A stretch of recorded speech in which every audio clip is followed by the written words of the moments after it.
9h30 à Kinshasa, une heure de plus à l'est du pays. Madame, Monsieur, bienvenue à ces bulletins d'information sur Mandico Télévision. Après l'échec du cessez-le-feu sur terrain où les hostilités s'y poursuivent dans la partie est de la République démocratique du Congo, Cyril Ramaphosa, président de la République d'Afrique du Sud, entame ce jeudi 8 août 2024 une visite de travail à Luanda. Il va rencontrer son homologue angolais Joao Lourenço, médiateur désigné par l'Union africaine dans la crise entre Kinshasa et Kigali pour aborder la situation sécuritaire qui prévaut dans l'est de la République démocratique du Congo. Suivez.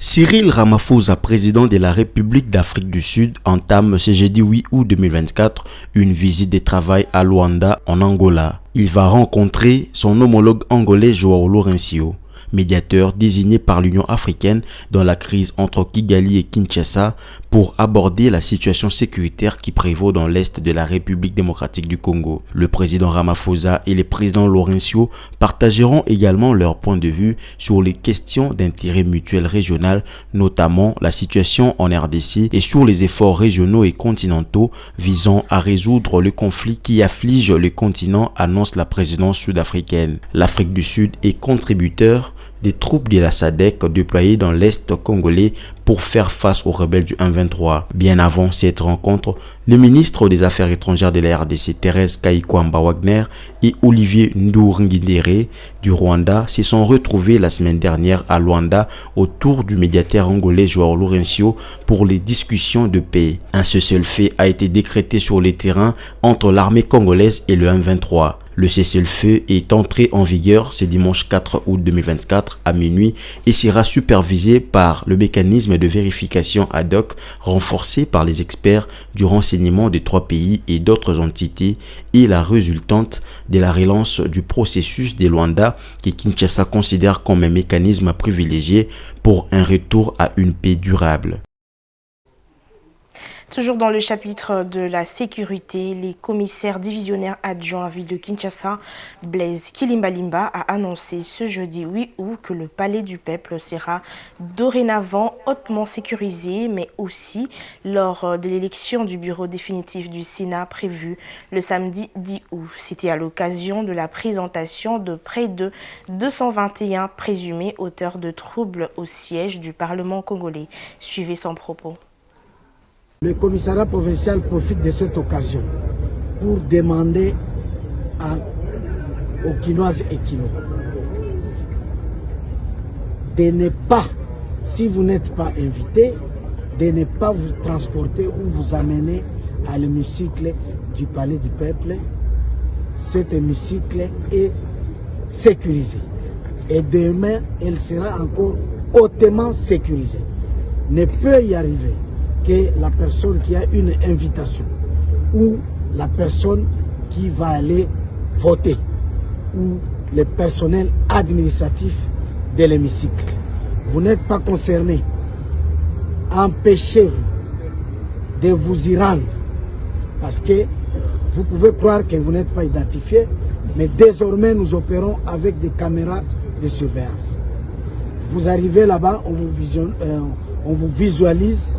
On va vous chercher partout, même chez vous à la maison. C'est comme ces gens ici, on les a appréhendés chez eux, après avoir fait leur déplacement de l'hémicycle. Merci beaucoup. Merci. Et sur un autre volet, l'Institut national des arts de Kinshasa, INA en sigle, s'apprête à franchir une nouvelle étape dans son histoire. Il est doté de nouveaux bâtiments situés le long du boulevard Triomphal dans l'enceinte du centre culturel qui s'y trouve en face du Palais du Peuple.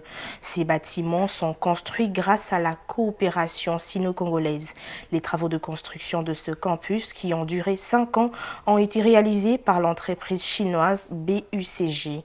C'est le président Félix Tshisekedi qui va procéder à l'inauguration de ce bâtiment ce mois d'août. La découverte de ce nouveau bâtiment de l'INA, un reportage de l'ACP rendu par Michel Ramazani. Conçu selon les normes internationales, les nouveaux campus ultramodernes de l'INA offrent des conditions d'études optimales à plus de 1500 étudiants nationaux et étrangers. Il s'est distingué par son architecture harmonieuse qui mêle les influences locales et internationales. L'utilisation des matériaux locaux tels que les sables du fleuve Congo pour la peinture des murs témoigne d'un souci d'ancrage dans les patrimoines congolais. Ce nouvel établissement public dispose d'équipements de pointe pour une formation artistique complète. Plus de 60 salles de classe modulables pouvant accueillir de 50 à 150 étudiants sont dédiées aux enseignements théoriques et pratiques. Le nouveau INA est également doté de 4 amphithéâtres de grande capacité, d'une salle polyvalente, de 2 salles de lecture, de 2 salles d'informatique, d'une bibliothèque, d'une salle de stockage de livres.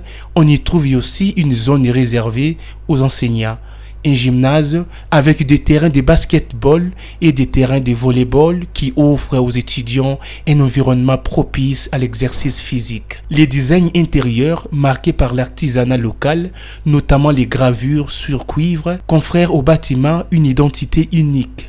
Les espaces ont été conçus pour favoriser la créativité et les échanges entre les étudiants. Li Jianjiang, responsable du management de ces projets, pense que le design de cette institution de formation dégage un mélange harmonieux entre les différentes cultures. Ce projet rassemble non seulement en tambour congolais, mais aussi ça rassemble au goutin, c'est un instrument chinois.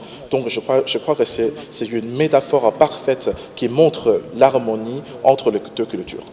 L'inauguration de ces bâtiments emblématiques est prévue dans le tout prochain jour par le président de la République, Félix Tshisekedi, dans l'installation de l'Institut national des arts INA à la Gombe. Les étudiants rencontrés sont impatients d'aller occuper les nouveaux noyaux construits pour eux. Ils considèrent déjà leur nouveau bâtiment comme étant un patrimoine qui va leur permettre d'avoir une bonne formation durant leur cursus académique. Ils rassurent qu'ils prendront soin de ces bâtiments comme il se doit. C'est un patrimoine pour nous. C'est un patrimoine que nous devons conserver et nous avons tant cherché ce qu'il y a à l'intérieur parce qu'ici nous n'avons pas. Nous étudions certes dans des conditions que le pays nous offre, mais avec ce que nous faisons comme choix que nous avons opté la culture, nous devons être dans les normes qui sont appropriées pour mieux apprendre cela. Et là-bas, c'est vraiment confortable. Avec tout ce qu'on a vu comme matériel, ça peut nous aider à mieux nous développer aussi et pour apporter un plus pour le pays, dans le domaine de la culture bien sûr. Anne-Céleste Manungu, étudiante à l'Institut national des arts. Moi je trouve que le nouveau bâtiment va nous permettre d'étudier dans des meilleures conditions. Ça va nous permettre d'étudier dans des meilleures conditions, d'être beaucoup plus à l'aise. Parce que nous avons des cours qui nécessitent un grand espace. Par exemple en art dramatique. En art dramatique, il y a des cours par exemple... l'improvisation. En improvisation où on danse, on a besoin d'espace, on a besoin de se sentir vraiment à l'aise. Et ici, on l'était, mais pas assez. Donc il fallait vraiment qu'on déménage. On attend ça depuis longtemps. Donc c'est vraiment quelque chose de super. Je n'ai pas vraiment besoin de pouvoir dire que voilà, on doit être propre. Parce que déjà, dans le petit bâtiment qu'on a, tous les auditoires sont déjà propres. Les auditoires sont déjà propres, c'est rare de trouver de la saleté dans les auditoires et tout. Donc je pense que c'est seulement la même attitude qu'on va emmener là-bas.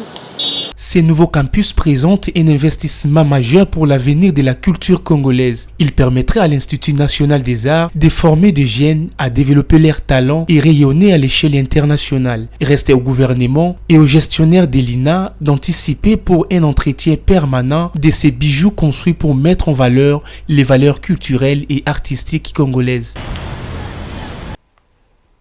Clôturant ces bulletins, crise à l'Université de sciences et de l'information et de la communication, la coordination estudiantine a dans une déclaration lancée ce jeudi 8 août 2024 un appel pressant pour la création de conditions nécessaires à un dialogue direct entre le parti antagoniste. L'objectif était de permettre la reprise de cours et de garantir que les étudiants puissent reprendre leurs études dans de bonnes conditions. Suivez. Nous, étudiants de l'UNICIC, étudiants de l'Université de sciences de l'information et de la communication, en notre qualité de représentants de la coordination estudiantine, avons suivi avec une grande inquiétude la situation de grève qui paralyse actuellement notre établissement. Conscients des enjeux qui motivent cette action, nous souhaitons exprimer notre profonde préoccupation quant aux conséquences néfastes qu'elle engendre sur notre parcours académique. En effet, la suspension de cours entraîne un retard considérable dans notre formation, compromet notre préparation aux examens et réduit nos chances de réussite.